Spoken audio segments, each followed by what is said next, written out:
All right. Okay, now it's in my head. So let me ask you guys, what is the process to find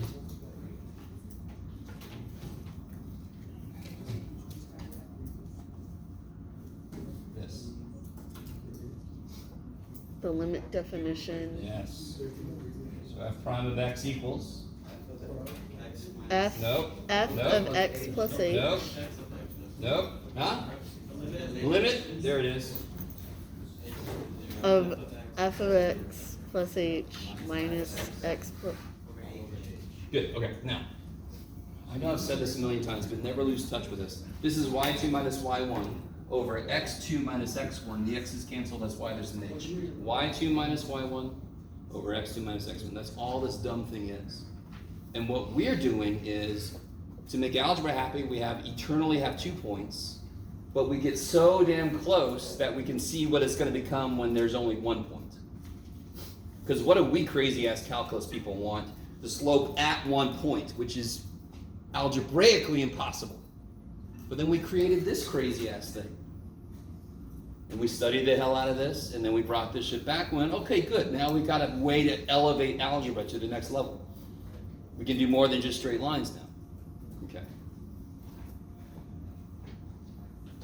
So, I have done it this way before, but I want to do one problem officially, because in section 2.7, what you're normally doing is you're plugging a number in for x, just like you could have done on the test, yes?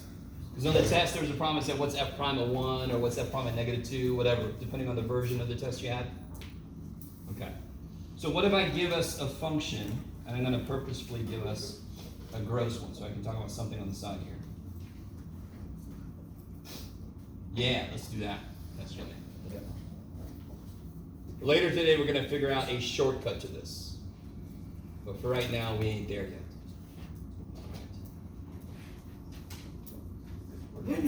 Bless you. Bless you. People are leaving. Okay, here we go. So can you guys see what part of this is going to be kind of gross? The x to the fourth. Oh, I didn't hear you. So this is 2.8. Yeah. It's kind of 2.728. And I really apologize. Anytime I'm talking about something and you want to know this section, get my attention. I don't know sections, I just know ideas, so I'll figure out where the hell I am, okay? I'm really sorry, it's just the way it is. What do I need for this that I don't currently know? Yeah, f of x plus f of x I know. Yeah. What sucks about this? The x to the fourth. Yeah, this one's not that bad. This one sucks. Yes? Mhm. I'm going to kind of quickly go through a shortcut for this. Some of you guys might have seen somewhere else, but so what would I have to do technically to do this? I'd have to write x plus h 4 times. And then foil. Okay. Yeah. So I want to kind of focus on this guy to show you something nifty. What do you get when you foil this guy? X squared plus 2xh plus h squared. Good. So everybody see that? So basically to get this, I'd have to have this times itself, right? Two of them. And that would get kind of gross. Okay, so let me show you something kind of neat. You don't have to officially know this. I'm not going to make you do this, but it's a really damn useful thing to know. So however you want to do your notes, I'm going to come back to this.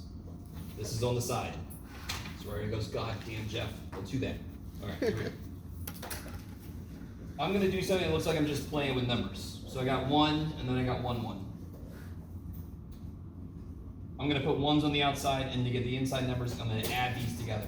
1 plus 1 is 2. That's crazy sauce. Notice something. When we did this, what are the coefficients of each term? 1, 2, 1. 0. Yes? So how do I get the next one? There's always 1s on the outside. How do I get this one? You 3. add them together, and then another 3. And sure enough, if I do x plus h cubed, that would be x plus h squared, Jeff, times x plus h, yes? Good Lord, Jeff. So I get, just to do this a little quickly, don't even try to, x cubed plus x squared h plus 2x squared h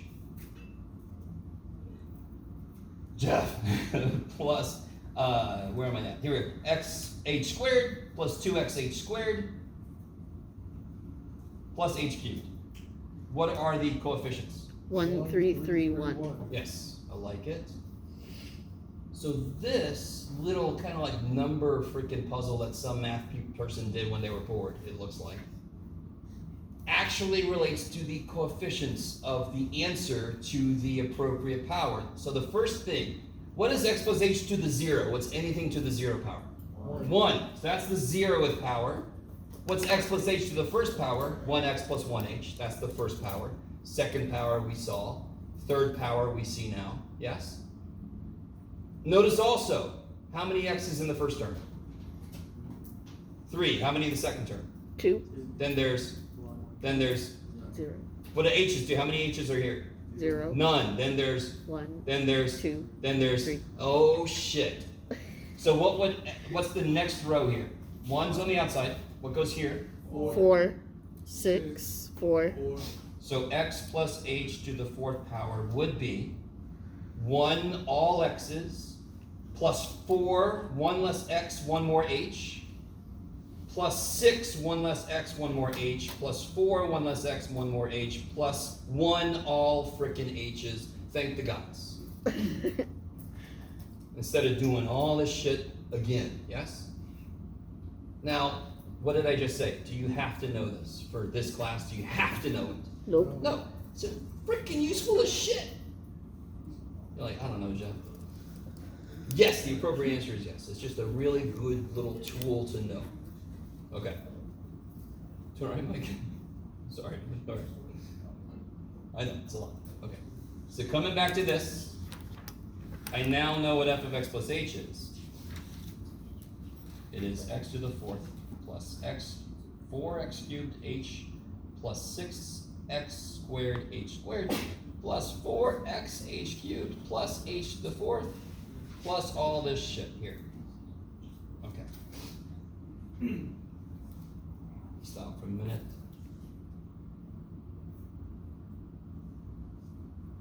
Wait, wouldn't Oh, sure. x plus h The to other the stuff I did is 4th over be here. the next row? So again? Wouldn't x to the 4th be the next row? No. Not 0, 1, 2, 3, 4th power. got it. Yep. I messed up I something. like it. Now, if you don't like Pascal's triangle, you could do x plus h to the 7th when you need to by writing x plus h 7 times and then doing it. Or you could just make a little Pascal's triangle. You just have to go down to the 7th row, the 8th row really, and then see what the coefficients are going to be. Okay. Let me see if you guys are cool with this because I don't want to write a lot of shit. That's f of x plus h, correct? So can I just do this? Limit h goes to 0. All this business minus f of x, yes? All over h, okay.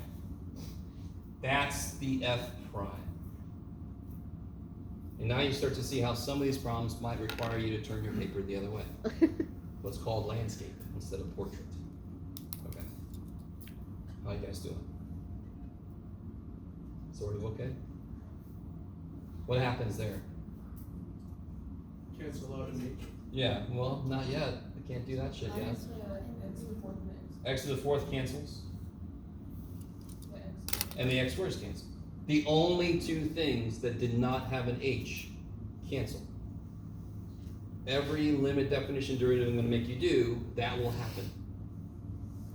Will that happen with every function? Shit, no. We're going to see one later. We're going to do another limit definition for a trig function later. We're going to see it works a different way. Okay. So again, did the process change? No. Got to get f of x plus h. Got to get f of x. Got to throw them in. Got to get them all. The thing I'm working with changed. So what I have now I can do what somebody just said. What happens to every term Every term with an H gets. No, every single term loses an H. One H gets canceled out. Yes, every term loses an H. I like it. So I have 4x cubed, 6x squared H, 4x H squared, H cubed, 2x, H.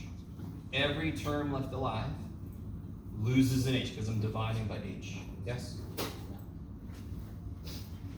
And now I let H go to 0. What do I get? 4x cubed plus 2x. And that is true, but what is that now? That's the That's F prime. slope. Good. I like it. So this function, what is this function's job? What does it tell me? It tells me the slope at any input. So given this function, way at the top, x to the 4th plus x squared, it's going to look like this or something. At any point, I just plug the x value in to this, and I know exactly what the slope is there. Yes? That's much more powerful than plugging a number in at first. Now I've got a function that tells me slope any damn place I want to know.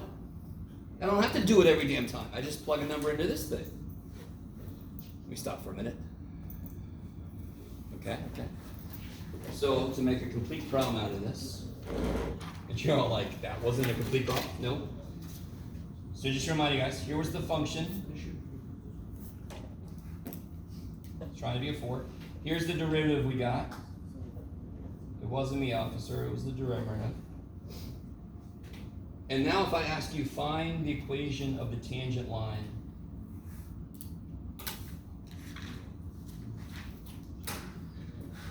to f of x at x equal to, what you got, Jeff? We'll just make it 1.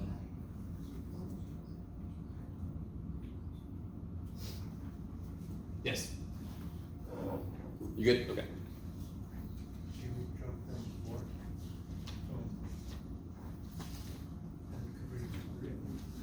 Have we proven that yet? Have we proven that yet? No. Okay. What does it look like? Go ahead. On the other page, how did you get the extra negative x4 and x cubed or x squared? F of x plus h minus f of x. Oh. Yeah, so I have to subtract this Yeah, I was confused with that too. minus f of x. This is f of x plus h. So then I just did minus f of x. And when I subtract this, I gotta subtract the whole thing. So the negative goes to both. Okay. Some of you guys know the shortcut. What does it look like happened? Doesn't it look like the 4 fell down? 4 fell down. And it went and down the by 1. third Doesn't look like went the 2 down. went down. What's the power now? 1. Interesting. That's the power rule. In section 2.8, you do not know that. Oh. In section 3.1, you will finally know that. So if you've taken any Okay. calculus before, you are not able to do that rule until 3.1. Okay. I mean, you can do it, you just won't get credit for it. Okay, let me stop for a minute. So there is, I keep telling you, thank the gods, we're about to stop with the limit definition for the most part. We're about to start making shortcuts, thank the gods. Can you imagine? I mean, what if it was x to the 80th minus 7 tangent x? Do you want to do limit definition for x to the 80th? You want to do limit definition for tangent? Tangent x plus h? No! So let's, dear God, there must be some way to create some shortcuts that we can use together to start doing stuff instead of limit definition. Are you guys with me? That's the whole point of chapter 3, is to start, how can we make shortcuts instead of using limit definition all the damn time? Because that will literally drive us insane. Okay. And you're all like, you've already done that. So find the equation of the tangent line to f of x at x equals 1. What 2 things do I need to find the equation of any line? I need the slope. Yeah, and the equation. Equation would be great, because then I wouldn't have to do anything. But what else do I need? Slope and a point. Okay, You how do I just get plug- the slope? Well, plug in Yeah, plug f prime of 1. 1. Good, because this function's job is to tell me the slope at any point. So let me plug a 1 in so I can get the slope of the tail. So what do you get when you plug a 1? 6. Kick ass. How do I get a point that my line goes through? Plug 1 in for the Plug 1 f of into x. f, exactly. So the one point that the tangent line and the function share is the x equals 1. That point, that's where the tangent line is supposed to touch the function right at that point, yes? And in fact, I'm going to graph what we get in Desmos and show you that's exactly what the hell happens. Okay. So what's the point that we go through? Good. Notice how it's really important to make sure you know what each of these functions' jobs are. This tells you the slope. This tells you the output. So I don't want to plug 1 into this right now because I need to know the output.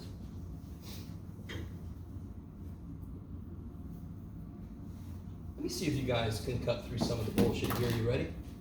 I'm going to try to get you to cut through some of the bullshit. What's the slope? 6.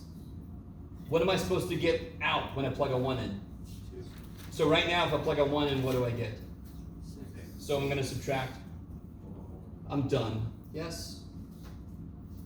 If you don't like that, let's do it the long ass way. What's y minus y1 equals m times x minus x1? So I can do y minus the y piece equals slope. What's the slope?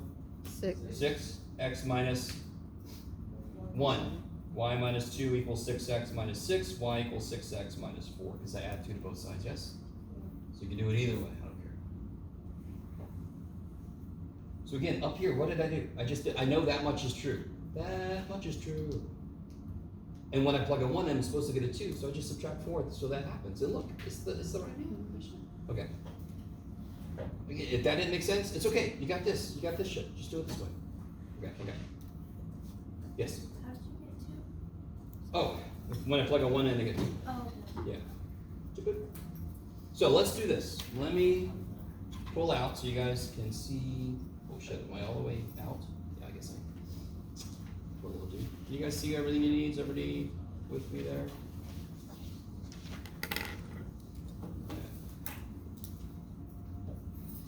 Man, if only I recorded my lectures. Yeah, if only you did. Oh yeah, I did. And I could watch them on video. Yes. You all remember the recordings are up on YouTube, right? Okay. So, let me keep this here. I'm going to pull up Desmos. And again, if we had more, what do you call it? Computer labs, we'd probably teach more of our stuff in Desmos. Shite.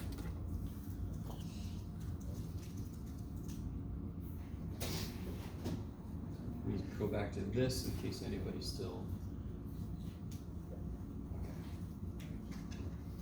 Okay.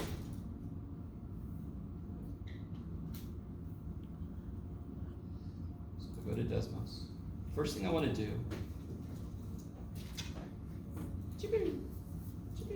I'm going to plot the function.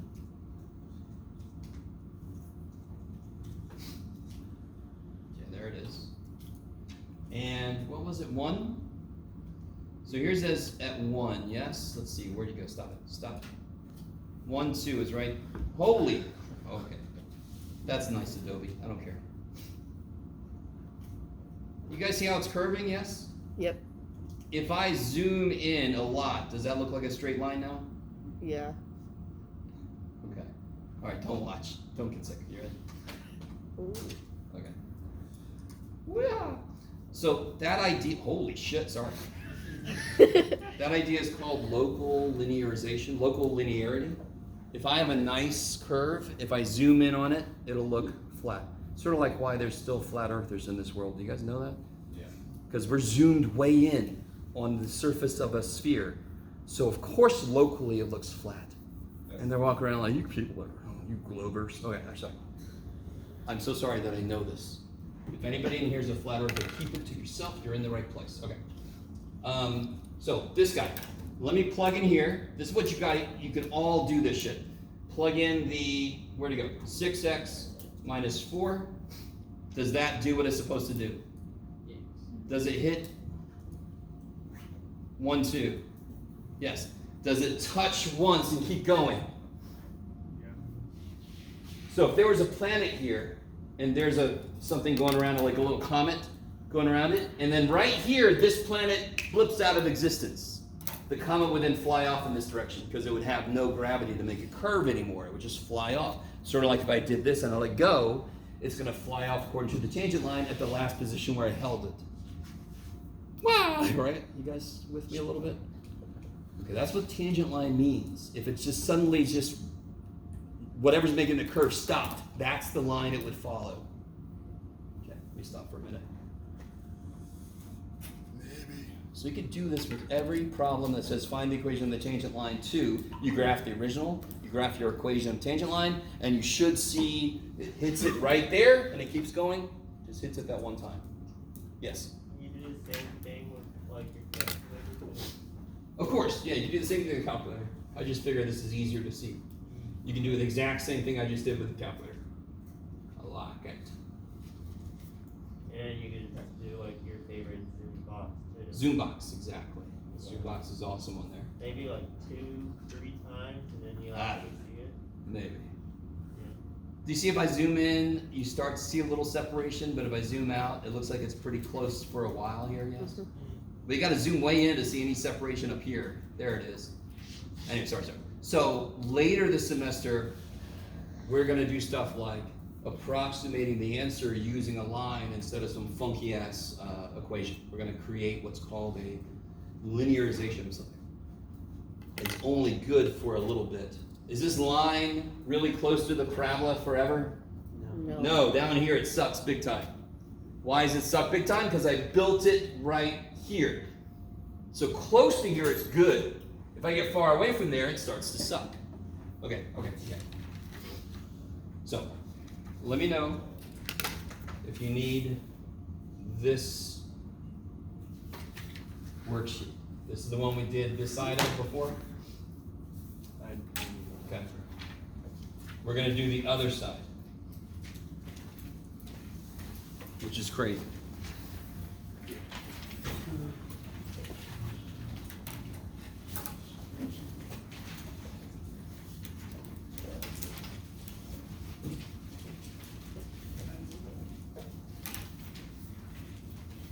That's serious.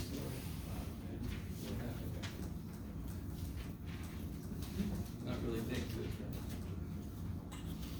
good. Sort of big good. Anybody else? Okay. One side's 2.7, the other side's 2.8.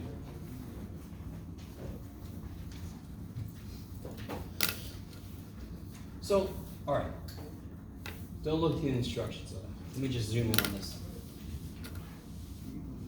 What I want to do with this first picture, I want to plot points that represent the value of the slope at that position.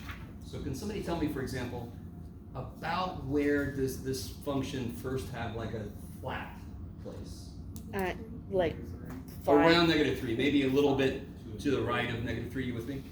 At like So if I'm going to plot a point 2.5. that represents the value of the slope at like -2.8, what value would that be? And where would I plot it then? on the x-axis. On the x-axis. So I want to represent the value of the slope here, and it's 0, so I'm going to put a 0 right there. Try to make it lean more towards 3. Does that one point by itself make sense? I want to keep, sorry. You got it? Where else could I do that same thing? At 2.8. about At about positive 2 point something, right? You guys with me? Another place where it flattens out. Because what's it doing right before it gets here? Is it going up or down? up. Obviously up. So wouldn't you say the slope here is positive? Uh-huh. So f prime would be greater than 0 Increasing. here, yeah? Okay. I can plot another anchor point about right here. The slope is 0 there, yeah? Yep. What's true like here versus here? Like the slope here, how's it related to the slope here? Where is it bigger? Position bigger 1 or down position 2? It's bigger 2. at position 2, yes? And isn't this slope positive, yes? Yep. Okay, so if I'm gonna graph a point that represents the value of the slope, it would be way up here. And what's it doing as I approach the turning point? The slope is getting Closer to 0. smaller, but still positive, correct? Mhm. So whenever I do this, I imagine myself going up a roller coaster that, yes, and you're like, oh shit, what did I do? So it's getting smaller, so it's going to 0. What's it doing on the other side of 0? Now it's becoming negative. negative, yes? Yeah. So this is just like the problem on the test, Yeah. but not quite as hard as this. All I needed you to do was to tell me where it was decreasing or increasing. That was about it. Okay. So here now it's negative. Do you all agree? How are we doing so far? This is trippy as shit. You have to constantly stay on yourself to remind yourself what you're doing. Otherwise, you'll just start to follow the picture. Does everybody agree the slope is big positive here? Yep. So of course I started up here. Slope gets smaller. Okay, slope gets smaller. Slope is 0. Okay, slope is 0. Slope is negative. Okay, slope is negative now. Do you all agree that somewhere in here it's the most negative? Yeah. Because what's it do around here? Flattens out to 0. Starts flattening out, starts getting less negative, correct? So somewhere in here it's the most negative, and then it starts to become less negative. And then forever after this, it is Increasing. positive increasing. Let me ask you this. The original picture, which is now hidden under a lot of what looks like explosions, what would you say it is a graph of? Is that x squared, the original one? No. No, what is it? The original It's one. a cube. X cubed. What's this new graph that we just made look An like? x squared. Interesting. The power went down by 1. Interesting. I don't know what the coefficient is, but I know that shape is x squared. So I'm not claiming it's equal to x squared. I'm just saying it's something x squared. So visually, we have another confirmation that the power seems to go down by 1. We're going to prove it eventually. Okay. This is trippy. Students, if you don't stay on top of yourself, you're going to forget what the shit you're doing, and you're just going to start to follow the graph. This one, I don't know if this is easier or harder. Can anyone tell me something interesting about this one? Is that it has a point? Absolutely not. It's got a kink, which is a neat way to say it. How do you know that about it? I don't know. It's got a very fast turn. You don't want to be in this plane. Thank you for flying, and then boom, we're all dead. It's got what's called a kink, like in a garden hose.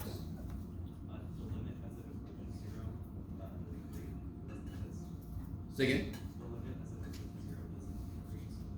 No, the limit of the function agrees. It exists at 0, correct? Yep. But something weird does happen at 0. We all agree? Uh-huh. Again, I don't want to be in that plane because we're all dead with that instantaneous turn. We're dead. Yes? You stop saying that. Okay. What's special about the function though? If you look below 0, what kind of function is it? Linear. It's not there. Can anyone tell me what the slope is? 1. The 1. Would it be negative. So the slope back here is down 1 over 1, correct? Yep. -1. Negative 1. So if I want to represent the slope back here, at every point, what is the slope? Negative. Negative 1. So I'm just going to make a line right here. Do you all agree every single point the slope is negative 1, correct? Yep. Why was the first one different? Because it curved. At every single point the slope was different. This one, slope is the same.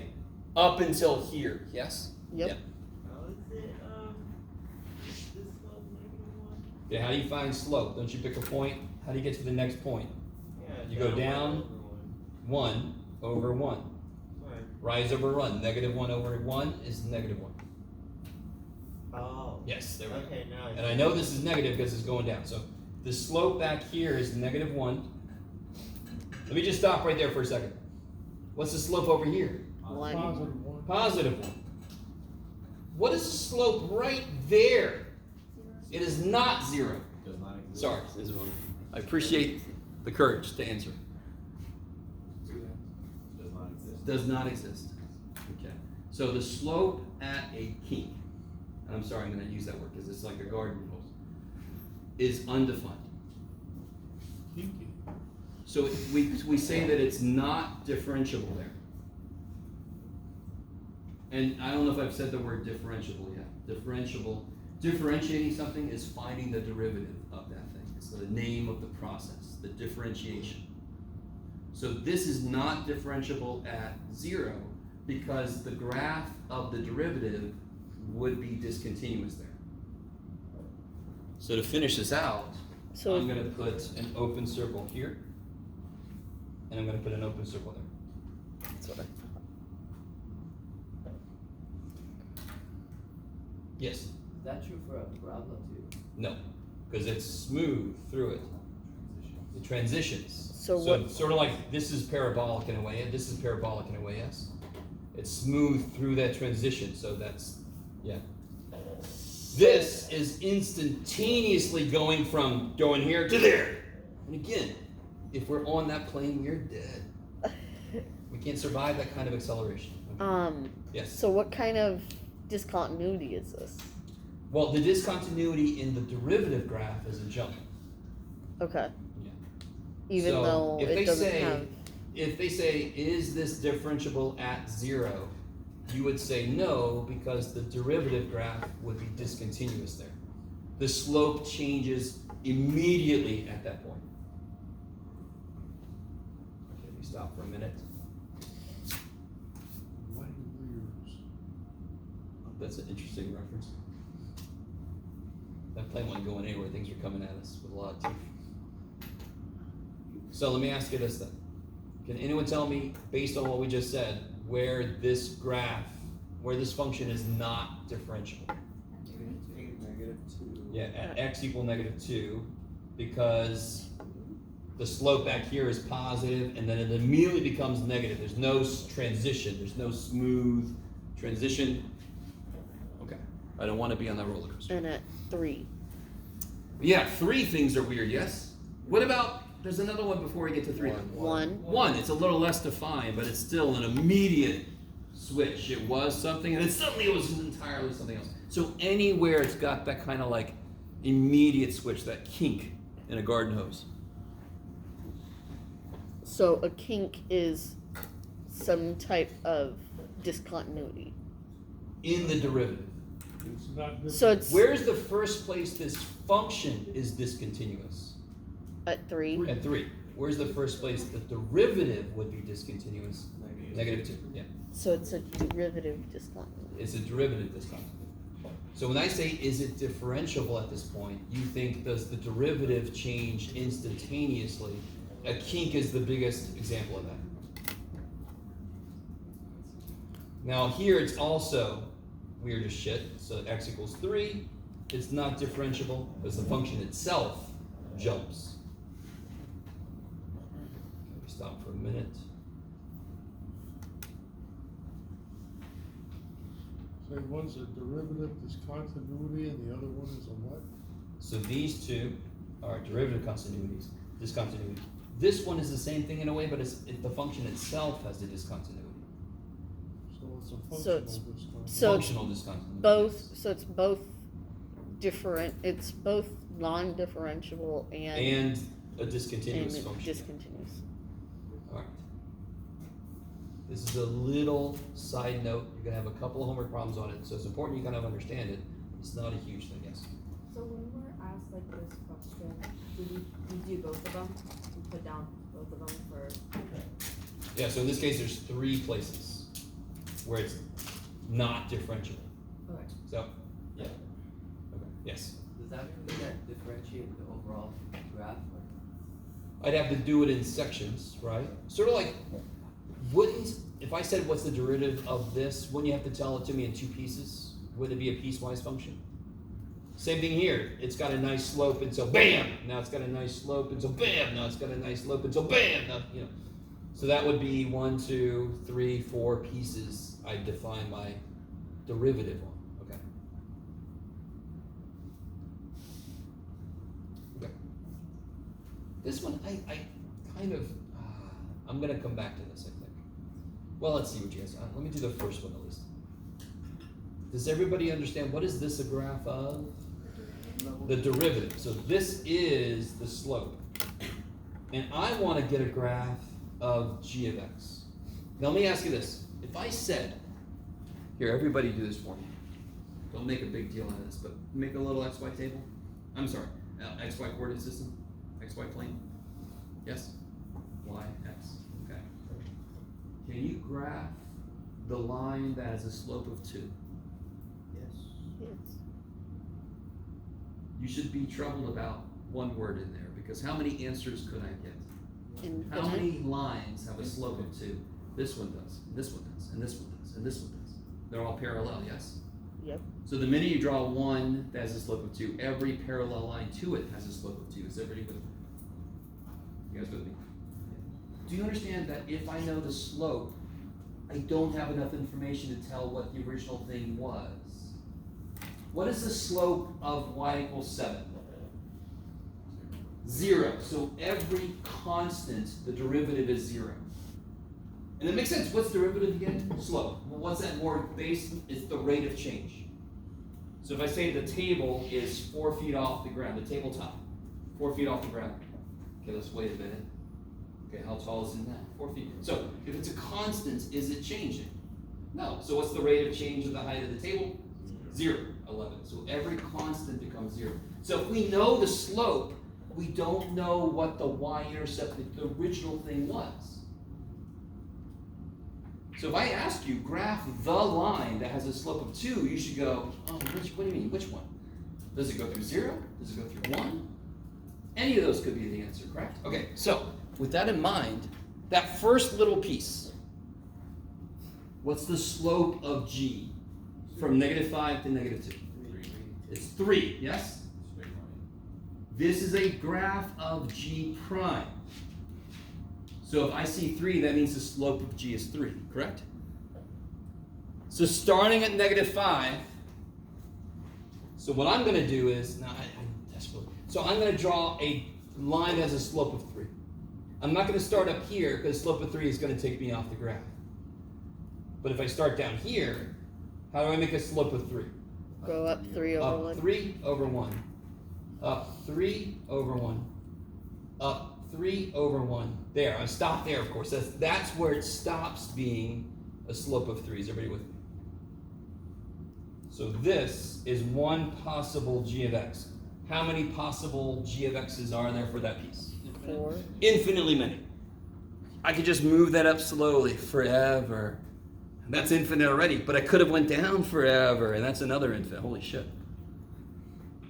I need you guys to be with me. So if I tell you the slope, you all know that's not enough to graph a line.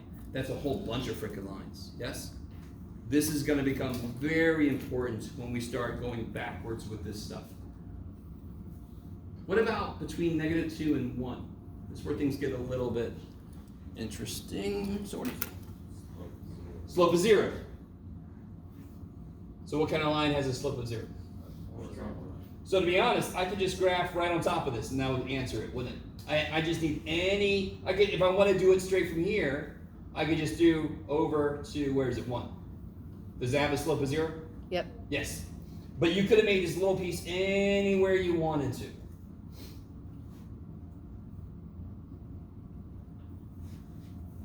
So if you really want to, you can just kind of start here. This tells me, what's the slope now?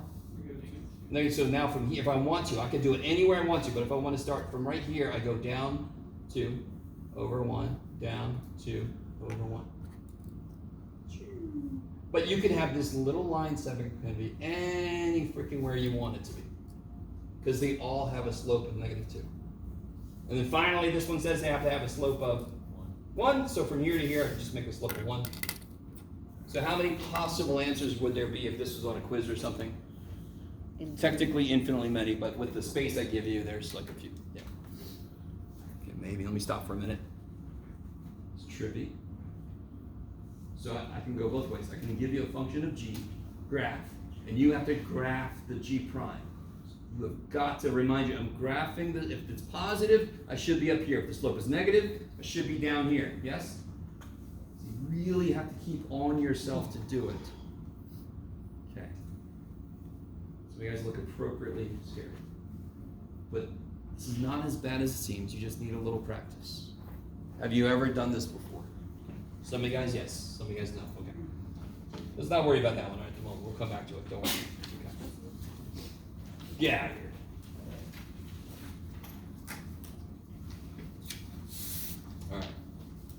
I do have a handout for section 3.1, but I want to do a little groundwork before I give it to you. Remember good old Pascal's triangle from earlier? Yep. I want to point something out that's going to help us out a lot. Remember this was like the 0th power? Why does that make sense? Because anything to the 0 power is 1. Anything to the first power, what would the coefficients be? 1, 1. You guys see that? So this is the 2nd power, this is the 3rd power, yes? What is always the first number after the first 1? It's the same as the power, correct? Okay, now. So on the nth row, a lot of math people always do this. What does that mean, Jeff? I don't know, this could be the 110th row. It could be the 18 billion and 4th row. This could be the 7th row. What number? There's a 1 here no matter what, correct? What number goes right here? N. Good. What number goes next? Oh shit, you need some statistics. You need some probability. You need some combinatorics. We're not going to do that, don't worry. But does everybody agree, if I'm on the nth power, the next number n is n? For the 4th power is 4, for the 3rd power is 3. It's going to keep going because I keep adding 1 to the damn thing, yes? Okay, maybe. So here's what we're about to do. If I want to create a rule for anything that looks like this, I want to be able to do any frickin' derivative of anything that looks like this. X to the 7th, x to the 28th, x to the negative 1/2. Yes? So this is 2 point, or this is 3.1. This is 3.1, yes, sorry. Again. I just done stuff. So I'm going to do the first couple steps of limit definition of derivative, and then we're going to quickly realize I can make a shortcut out. Okay. So if I want to do the limit definition of derivative, what time is it? Okay.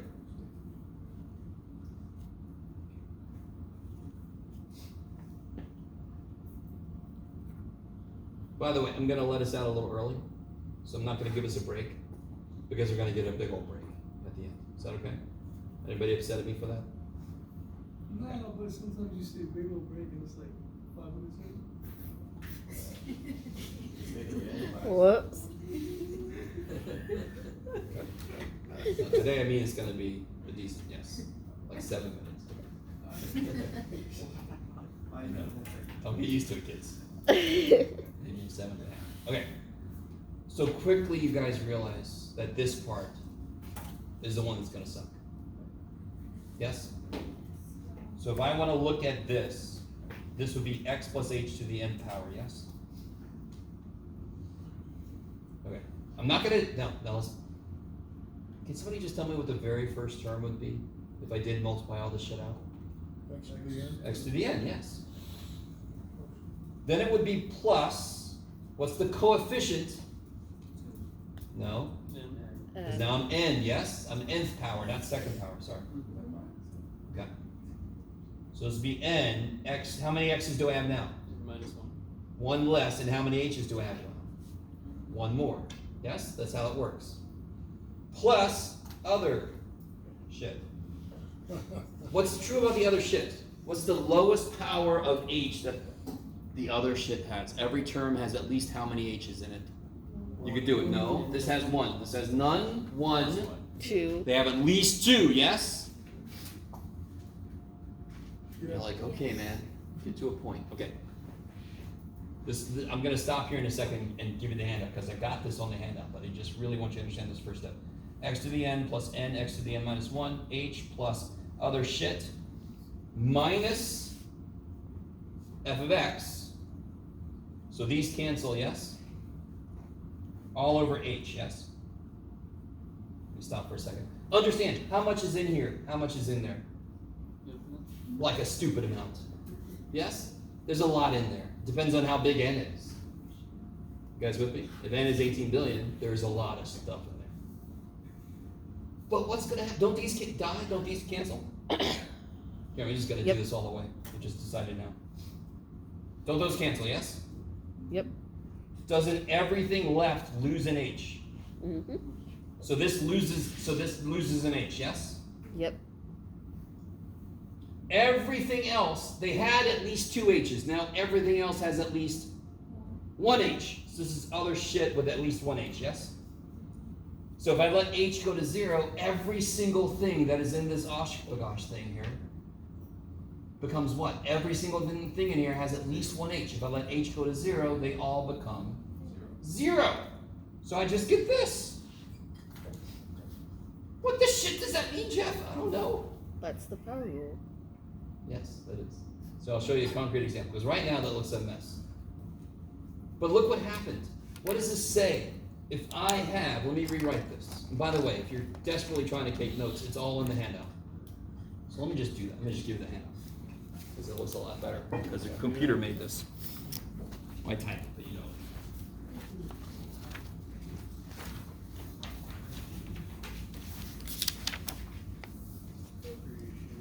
Here, you come.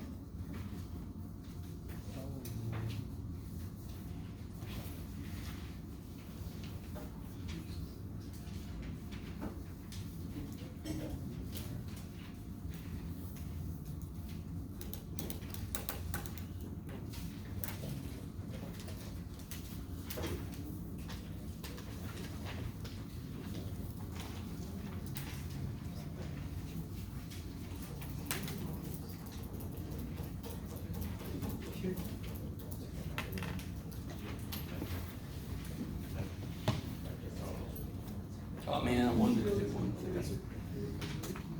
So here's this same stuff I wrote, just written better. With less cuss words. Starting with x to the n. Get this in terms of at least h squared. The x to the n's cancel, yes? Everything loses an h. So all of these terms, when I let h go to 0, they all go to 0. And so I get this. So here's a concrete example of this. Didn't we just have x to the 4th plus x squared? Yep. So now I can just get its derivative freaking directly. Yes? That was the word directly with freaking. What does the power rule say? Whatever the current power It's is gonna comes be down, 4 and the power that was here goes down by 1. cubed So here, plus 2x. 2 comes down, the power goes down by 1, so now it's the first power. That is exactly what we got earlier, correct? Yep. Okay. So now every single thing, every polynomial, we can kick its ass when it comes to finding its derivative. So Unless you access to use limit definition of derivative. huh? Unless you access. Yes. So the limit definition of derivative is not going away, because when we hit a brand new function, we kind of have to start there to kind of prove its stuff. So here's some stuff we know. I just basically used it. But real quick, to find this guy's derivative wouldn't involve a limit. And to find this guy's derivative wouldn't involve a limit. But to find the derivative of this, the limit, I could just do the limit of each, and that's the limit of the whole thing. So of course, if I have the derivative of a bunch of functions added or subtracted, I could just do the derivative of each piece. So I'm kind of borrowing that limit property from before. And we just did it. We had pieces, we did each piece, no problem. This here makes sense. From earlier, what's the slope of y equals 2? So the derivative of any constant. Now, how does that interact? Real quick, you do not have to think of it this way at all. The derivative of any constant is 0. But watch this. If I have 7, how many x's do I have here? None. So isn't that the same thing? Because what's x to the 0? 1. 1. Anything to the 0 power is 1, except 0. What's the power rule say?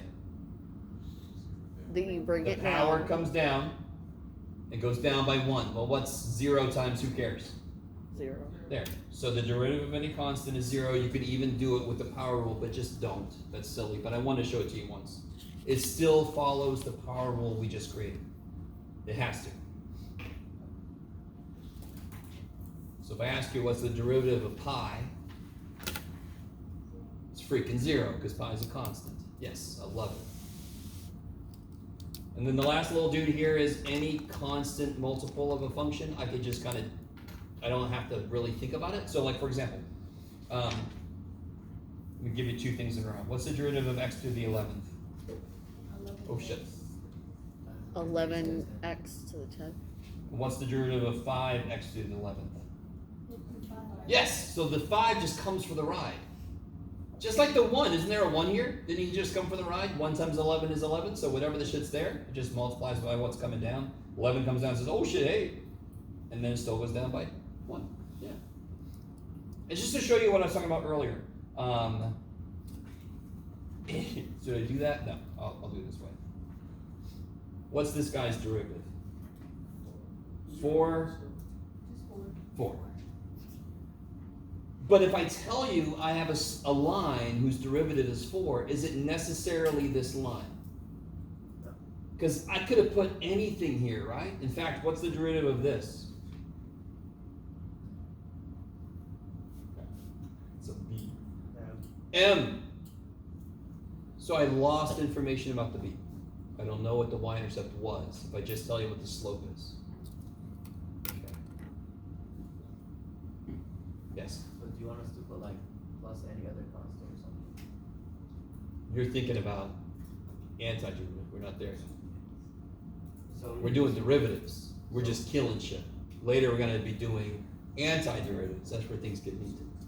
Which shouldn't be surprising. Every time we learn a process, don't we learn the opposite process? So that's the second half of calculus, is the opposite of derivative. And you're all like, thanks man, now I really look forward to it. Now, can you guys just try these? Try them out. And then I'll come back and make a note about the notation. I always forget to do that. So what's the last one called? What's the last rule called? It's technically called scalar multiplication. But is that useful to know? No. No, okay. Isn't it Any like constant multiple just comes for the ride. just the constant? You can call it the constant goes for a ride property. Yes? are you gonna ask us to prove like the power rules on this? No. I mean, as a bonus maybe, but I'm not gonna make you read you the whole derivation of it. Yeah. Thank you. You're welcome.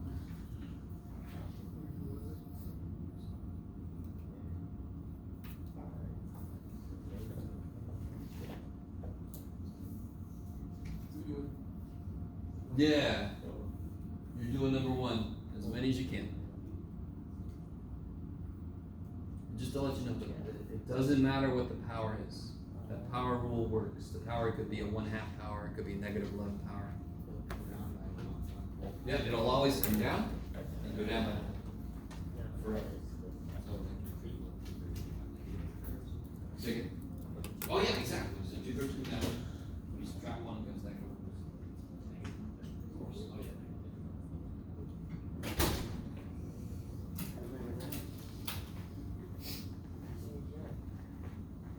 yeah. Yeah. Would it be negative 33 for B? Oh, almost. That's part of the answer. 10? Yes, there you go. Yes. So let me see. What would part A be? 5x to the 4th. Part B, like Brandon just said, it's just one derivative. Good. Part C. 16 x to the 7 minus 9 squared plus 2. Good. Yeah, negative 15x to the. Good. You see how easy it is though for somebody to put negative 2 there. So you got to stay on top of your brain. Go, brain, no, it's not what you do. Okay. What about this guy?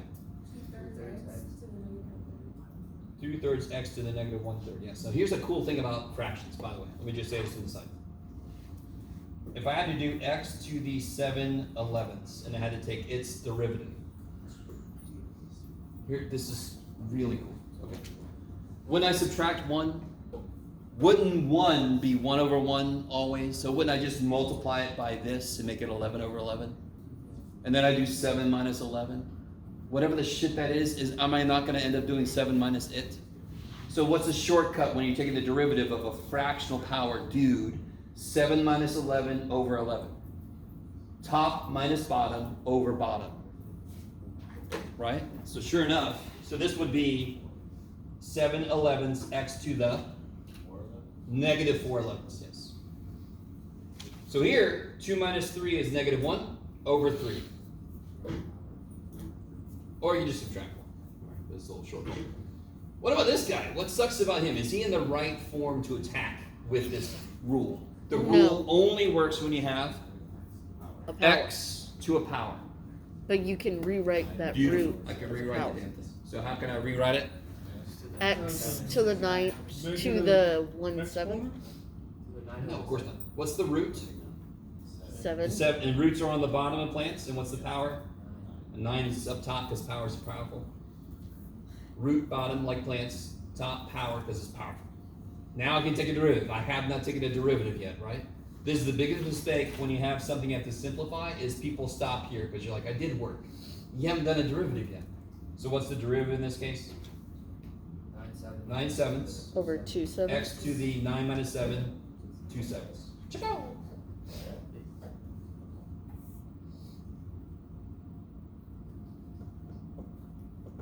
It's gotta make sense. If the power is already bigger than 1, derivative's not gonna become negative. The at the top is, you know, if the whole thing is smaller than 1, it's gonna become negative. Okay. Stop for a minute. How you guys feeling? Now I'll give you an option. We can either use this shortcut or you can go back to the limit definition of derivative. Which one do you want to do? This. Shortcut? Okay.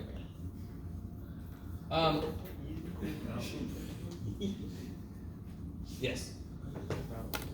Did I, sorry? Zoom out.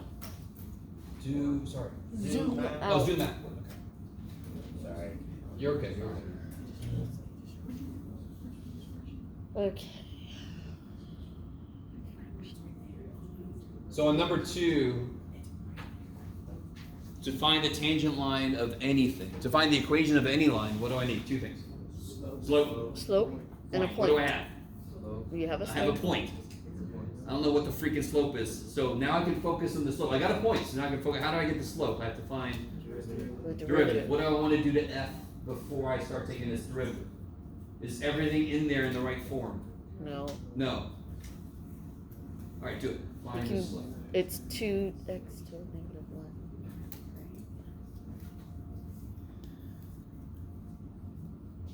So I'd highly recommend you first rewrite things so it's x to a power in each term.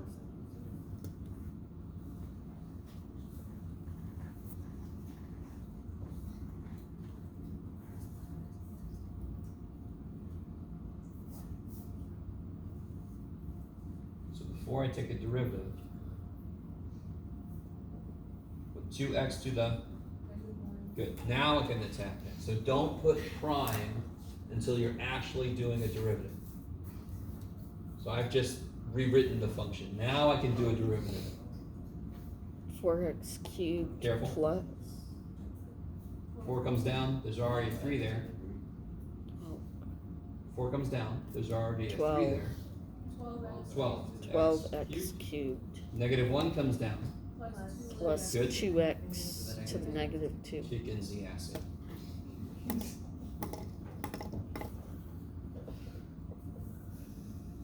What am I going to use that for? Slope. And I want the slope at what value of x? 2. 2. So I'm going to plug in a 2.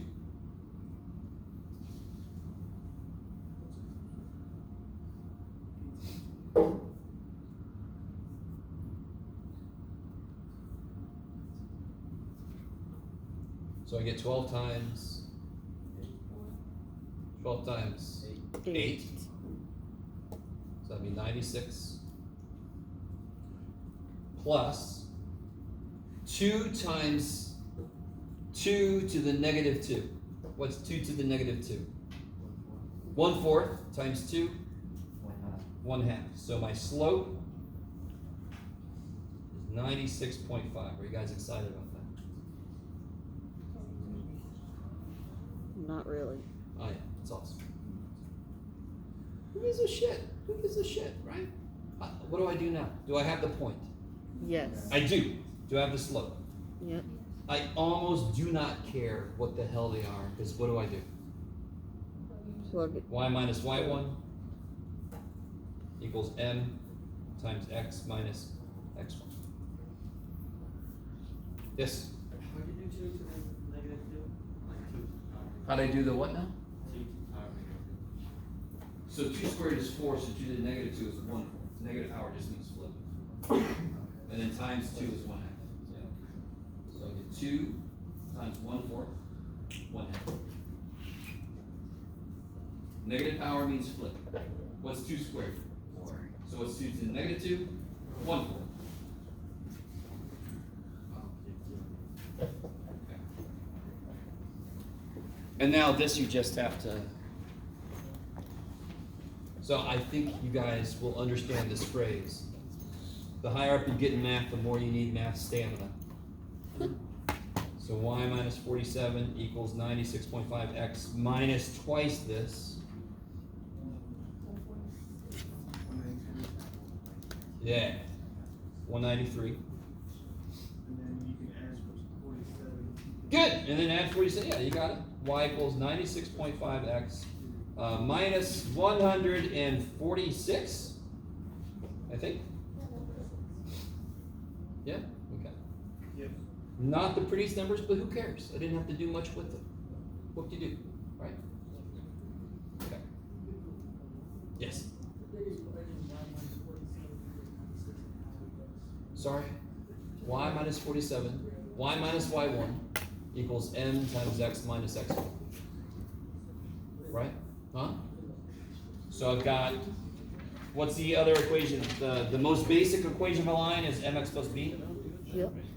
And what's the other equation of a line? Because m is y2 minus y1 over x2 minus x1. So if I let these be anything I want them to be and then multiply this up, I get that. That is my 10-second lecture on that. Yeah. Okay. So I mean, when you are able to write something in the form x to a power, you go thank the gods. Because that rule, that derivative rule rocks. It cannot be better. It's the most awesome little rule ever. What about this dude? Find the derivative and set that equal to 0. Good, because horizontal means the slope would be 0. because it's flat. I love it. So if you take the derivative, set it equal to 0, do it. So whenever I ask for horizontal tangent lines, you find the derivative, set it equal to 0. Because what's horizontal tangent line means? It means that it's flat there. So real quick, do you see how that could be in the location of a maximum? Or a minimum, but it could also be the location of a fake out. That's why I say possible max and min.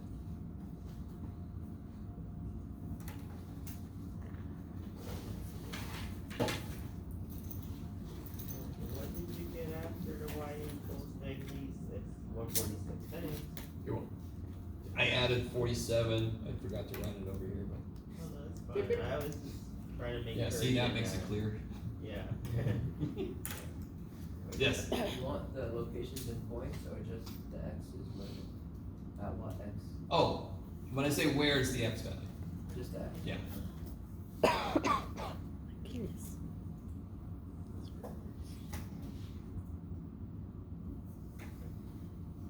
So when go ahead. Yeah. What's up? You're good. Okay.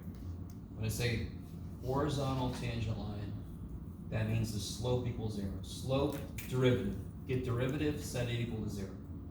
So you want to start to realize you want to translate the questions you're asked into something you can actually work with. Horizontal tangent line. Slope is 0. Okay.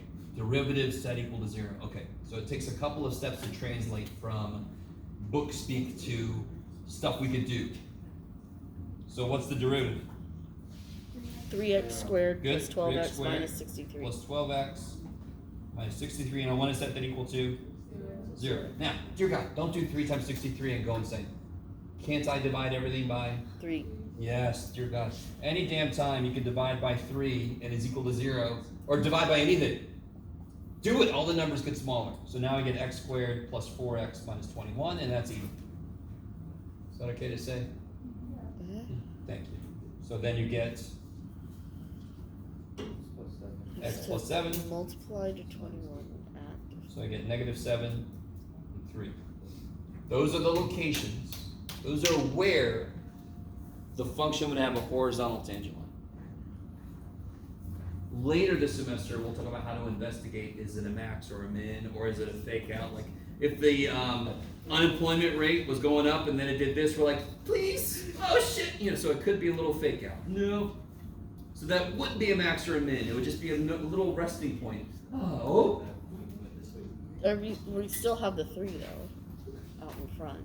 We divide it by it. When it's equal to 0, it eats any constant. Oh, right. Okay.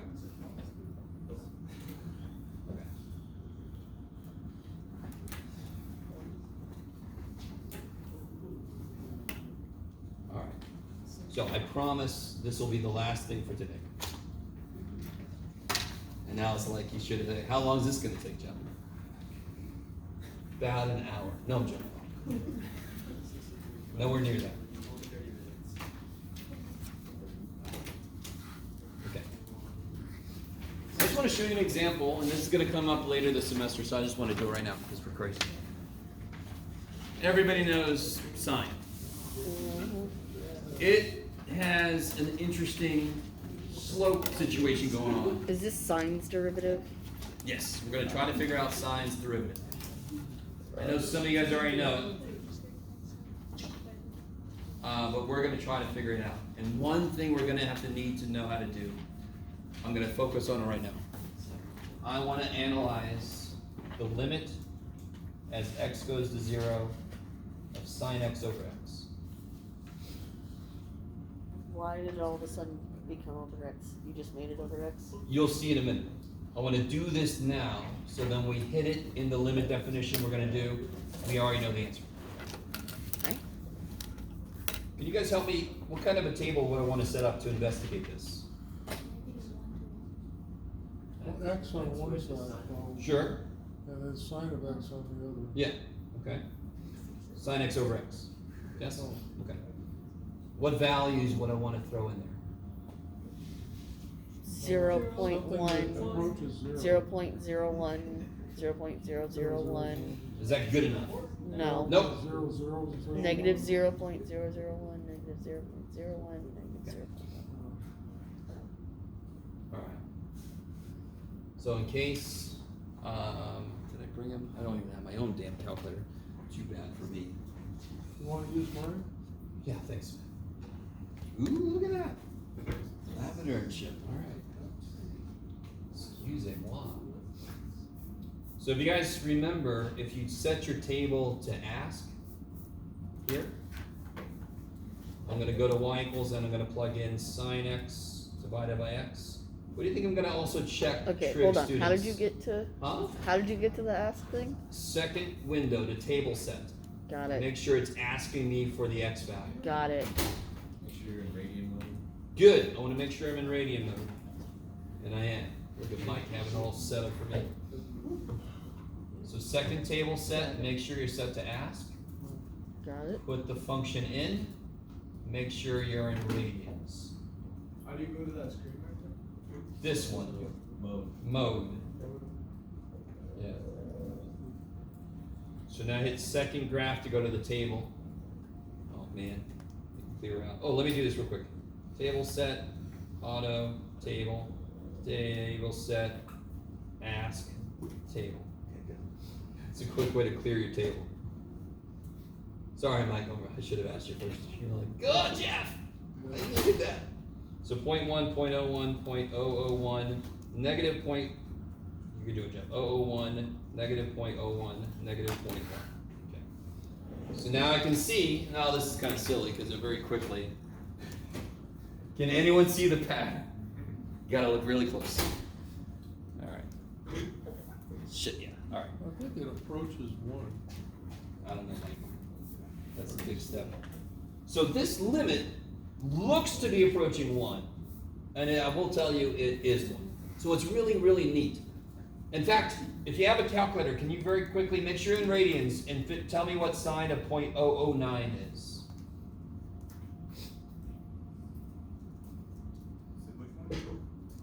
Make sure you're in radians, sine of 0.009. 0.00, almost 0.0089. 9. 9, freaking 0.009, yes? Very close to it. Why is it not perfectly that? Because we haven't gotten to 0 yet, but am I pretty close to 0? Yeah. So that's kind of neat. For very small angles, sine of the angle is approximately equal to the angle. They use that a lot in physics to help with pendulum swings and all that kind of weird shit. Okay. So, let's do this. Last thing we're doing today, right? It's only 5. Look at that. We're gonna get there. We're gonna get there. This should only take about 45 minutes. No, I'm joking. So if I want to figure out the derivative of sine x, I don't have a rule for this yet. I have to do it limit definition, yes? So this is not going to go away completely, but we're not going to do it anywhere near as much as we have to. It's only going to come up every now and again just to prove something. And this will be f of x plus h minus f of x over h. Somebody help me out. What is f of x plus h? Sine of x plus h. Minus Sine x. sine x all over h. Now, does anyone remember the identity for sine of x plus h? Sine of a plus b, right? The addition. Sine x. Good. Sine x. Cosine h. 1. No. Sine's a nice guy. Plus. Plus. Sine's a nice guy, so they each take turns. Plus He doesn't change cosine the x. sign of it because he's nice. Plus Sine sine h. Cosine x.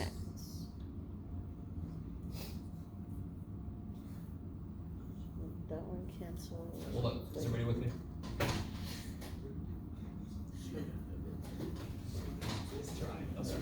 Cosines and asshole. Yes. Cosine's an asshole. The sine x cancels No. Nope. because of the Nope. negative sine x. I don't see a sine x in there. I see a Oh, negative sine right. x. Okay. Yes. What's the sine x cosine It is the identity for sine of a plus b. Sine of a plus b is sine a cosine b plus sine b cosine a. That's the identity. One of many you have to know. Okay, I like it. So if I let h go to 0, what does this do? It's gonna eliminate the cosine and sine of h. It goes to 0. If I let h go to 0, what is cosine of 0?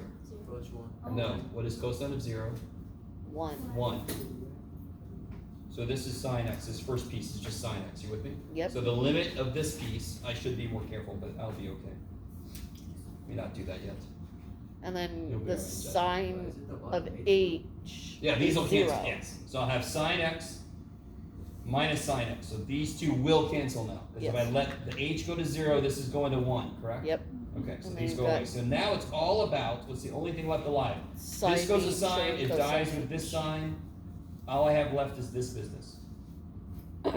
What did we just prove about sine of something over that thing as it goes to 0? It's going We to just 1. proved sine of something over that thing going to 0, it goes to 1. 1. This is x's, this is h's, who gives a shit? The letter doesn't matter. I'm letting the inside thing go to 0. This whole thing goes to 1. So then what am I left with? Cosine. Cosine. So the derivative of sine is cosine. So then what do you think the derivative of cosine is? Sine. You're wrong. It's okay. Nope. I don't blame you. Isn't it tangent? No, No. it isn't. No, we'll figure it out. No. It's Oh my gosh. Let me stop for a minute. I'll have to look back. So now we know if I give you sine x and I say what's the derivative, you know it's cosine x. You don't have to do any of this. We've already done it. You now have this in your toolbox. So just to show you, here's sine, yes? Roughly. What's the slope here? 0. And what is this location? 0. It's not 1, it's 1. It's x. Thank you, pi over 2. So if I'm going to graph the slope, that's 0 there, correct? Mm-hmm. Okay. The slope here is actually 1. If you trust me, I don't know if you trust me. Slope here is 0. -1. Slope here 0. is 0, and where's this? So what is this? What is this? What is this?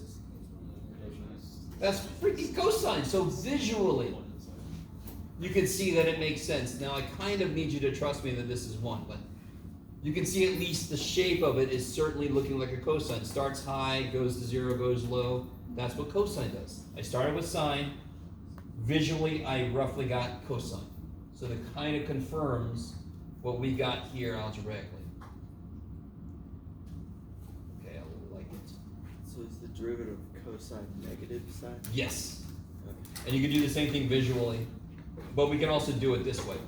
So we'll go ahead and say, yeah, the neat thing about all the cotangent, the cotrig stuff, all the cotrig stuff, their derivatives are negative.